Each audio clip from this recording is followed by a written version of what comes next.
Astagfirullahaladzim ya Allah.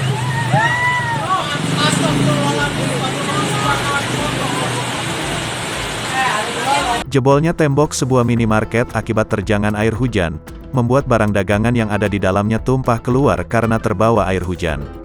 Kejadian tersebut terjadi di Kampung Tapos, Desa Kerta, Kecamatan Banjarsari, Kabupaten Lebak sekira pukul 17 waktu Indonesia Barat. Hujan lebat yang terjadi di Kecamatan Banjarsari, menjadi pemicu meluapnya saluran irigasi yang ada di belakang Indomaret. Kepala BPBD Kabupaten Lebak, Feby Rizky Pratama mengatakan, kejadian hujan terjadi pada pukul 15 waktu Indonesia Barat, tetapi jebolnya tembok Indomaret itu terjadi pada pukul 17 waktu Indonesia Barat, sebelum waktu berbuka puasa.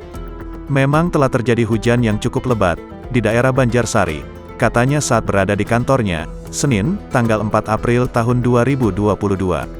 Ada kejadian di sana, yang pertama yang viral yaitu jebolnya tembok minimarket Indomaret, dan juga banjir ke pemukiman, lanjutnya. Dirinya menjelaskan, terkait viralnya tembok di sebuah minimarket yang jebol, disebabkan karena di belakang Indomaret tersebut, ada sebuah gorong-gorong yang menampung air dari limbah warga sekitar yang ada belakang toko. Karena gorong-gorong tersebut tersumbat dan yang sudah tidak kuat lagi menahan beban, akhirnya jebol dan menghantam dinding belakang Indomaret, jelasnya. Akibat kejadian itu, banyak barang dagangan yang ada di dalam Indomaret itu hanyut terbawa air. Beberapa barang masih bisa diselamatkan. Bangunan rusak tersebut memang tempatnya disewa oleh pihak Indomaret, bangunannya milik Haswanah, dan untuk sementara toko tersebut ditutup.